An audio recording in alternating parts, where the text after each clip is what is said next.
ಬೆಂಗಳೂರಿನಲ್ಲಿ ಕಾಂಪೌಂಡ್ ಕುಸಿದ ದಿನವೇ ಇನ್ನೊಂದು ದುರಂತ ಸಂಭವಿಸಿದೆ. ಮಹಾಬಳೆಗೆ ಪ್ರಾಣ ಕಳೆದುಕೊಂಡಿದ್ದ ಯುವಕ ಸೈಯದ್. ಬೆಸ್ಕಾಂ ಅಧಿಕಾರಿಗಳ ನಿರ್ಲಕ್ಷ್ಯಕ್ಕೆ ಸೈಯದ್ ಮೃತಪಟ್ಟಿದ್ದ. ಬೆಂಗಳೂರಿನಲ್ಲಿ ಕಾಂಪೌಂಡ್ ಕುಸಿದ ದುರಂತದಲ್ಲಿ ಪಾಪ 7 ಜನ ಬಲಿಯಾದರು. ಅದೇ ದಿನ ಮತ್ತೊಂದು ದುರಂತ ಆಗಿತ್ತು. ಬೆಸ್ಕಾಂ ಅಧಿಕಾರಿಗಳ ನಿರ್ಲಕ್ಷ್ಯಕ್ಕೆ ಸೈಯದ್ ಅನ್ನೋ ಯುವಕ ಮೃತಪಟ್ಟಿದ್ದ. ಬೌರಿಂಗ್ ಆಸ್ಪತ್ರೆ ತಡೆಗೋಡೆ ಕುಸಿದ ಜಾಗದ ಕೂಗಳತೆ ದೂರದಲ್ಲಿ ಸಾವನ್ನಪ್ಪಿದ್ದ. ವಿದ್ಯುತ್ ಕಂಬದಿಂದ ಜೋತು ಬಿದ್ದಿದ್ದ ತಂತಿಯಿಂದ ಕರೆಂಟ್ ಶಾಕ್ ಹೊಡೆದಿತ್ತು. ಮಳೆಯಿಂದಾಗಿ ಸ್ಕೂಟರ್ ತಳ್ಳಿಕೊಂಡು ಹೋಗ್ತಾ ಇದ್ದಂತ ಸೈಯದ್. ಸ್ಕೂಟರ್ ತಳ್ಳಿಕೊಂಡು ಹೋಗ್ತಾ ಇದ್ದ ವೇಳೆ ಸೈಯದ್ಗೆ ಕರೆಂಟ್ ಶಾಕ್ ಹೊಡೆದಿದೆ. ವಿದ್ಯುತ್ ತಂತಿ ತಗುಲಿ ವಿಲವಿಲ ಒದ್ದಾಡಿ ಮೃತಪಟ್ಟಿದ್ದ ಸೈಯದ್. ಕುಟುಂಬಸ್ಥರು ಸ್ಥಳೀಯರು ಯತ್ನಿಸಿದ್ರು, ಬದುಕುಳಿಯಲಿಲ್ಲ ಪಾಪ ಯುವಕ. ಏಪ್ರಿಲ್ 29ರಂದು ನಡೆದ ಘಟನೆ ತಡವಾಗಿ ಬೆಳಕಿಗೆ ಬಂದಿದೆ. ನೋಡಿ ಅಲ್ಲಿ. ಓ ಮೈ ಗಾಡ್, ಮಾರ್ಕ್ ಮಾಡಿ ತೋರಿಸ್ತಾ ಇದ್ದೀವಿ ನಿಮಗೆ ಆ ದೃಶ್ಯವನ್ನ. ಎಂಥ ಭಯಾನಕ ದೃಶ್ಯ. ಸಿಕ್ಕಾಪಟ್ಟೆ ಮಳೆ ಬೇರೆ.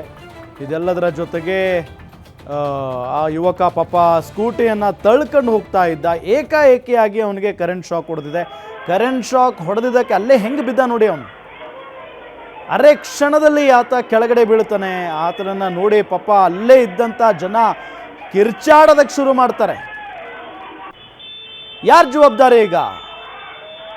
ಮಳೆ ಬಂದಂಥ ಸಂದರ್ಭದಲ್ಲಿ ಹಿಂಗೆಲ್ಲ ಆಗುತ್ತೆ. ಭಾಳ ಹುಷಾರಾಗಿರಬೇಕು. ವಿದ್ಯುತ್ ಕಂಬಗಳ ಬಳಿ ಹೋಗೋದು, ಜೊತೆಗೆ ವೈರ್ಗಳೆಲ್ಲ ಕೆಳಗಡೆ ಜೊತಾಡ್ತಾ ಇರ್ತವೆ, ಅವುಗಳನ್ನೆಲ್ಲ ನೋಡಿನೇ ಹೋಗಬೇಕಾಗುತ್ತೆ.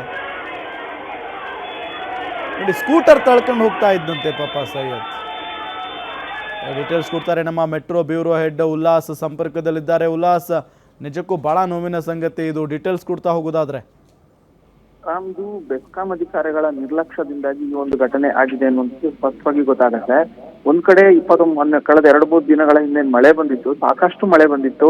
ಹೀಗಾಗಿ ರಸ್ತೆ ಪಕ್ಕದಲ್ಲಿ ನಿಂತಹ ಬಹುತೇಕ ಬೈಕ್ಗಳು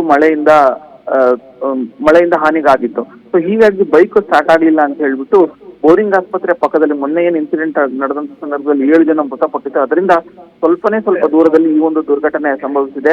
ಬೈಕ್ ಸ್ಟಾರ್ಟ್ ಆಗಿಲ್ಲ ಅಂತ ಹೇಳ್ಬಿಟ್ಟು ಬೈಕ್ ಅನ್ನ ತಳ್ಕೊಂಡು ಹೋಗ್ತಾ ಇರುವಂತ ಸಂದರ್ಭದಲ್ಲಿ ತುಂಡಾಗಿ ನೇತಾಡ್ತಾ ಇದ್ದಂತಹ ಕರೆಂಟ್ ವೈರ್ ಏನಿದೆ, ವೈರ್ ತಾಗಿರುವಂತದ್ದು. ಸೊ ತಾಗಿರುವಂತಹ ತಕ್ಷಣನೇ ಸೈಯದ್ ಅಲ್ಲೇ ಒದ್ದಾಡಿ ಮೃತಪಟ್ಟಿದ್ದಾರೆ. ಆದ್ರೆ ಅವ್ರನ್ನ ರಕ್ಷಣೆ ಮಾಡುವಂತ ಕೆಲಸ ಯಾರೂ ಮಾಡಿಲ್ಲ. ಯಾಕೆಂತಂದ್ರೆ ಒಂದ್ ಕಡೆ ನೀರ್ ಹರಿತಾ ಇದೆ, ಮತ್ತೊಂದ್ ಕಡೆ ಮಳೆ ಬೀಳ್ತಾ ಇತ್ತು. ಸೊ ಇಡೀ ವಾತಾವರಣ ಕೂಡ ಕೂಲ್ ಆಗಿದ್ದರಿಂದ ಯಾರು ಅವ್ರನ್ನ ಮುಟ್ಟಕ್ ಹೋದ್ರೆ ಮತ್ತೆ ಶಾಕ್ ಆಗುತ್ತೆ ಅನ್ನುವಂತಹ ನಿಟ್ಟಿನಲ್ಲಿ ಅವ್ರು ಯಾರು ಕೂಡ ಆತನನ್ನ ರಕ್ಷಣೆ ಮಾಡ್ಲಿಕ್ಕೆ ಹೋಗ್ಲಿಲ್ಲ. ಸೊ ಕಣ್ಣೆದುರಡೆನೆ ಸೈಯದ್ ಒದ್ದಾಡಿ ಸಾವನ್ನಪ್ಪಿರುವಂತದ್ದು. ರಾಮ್, ಥ್ಯಾಂಕ್ ಯು ತಮ್ಮೆಲ್ಲ ಮಾಹಿತಿಗಾಗಿ.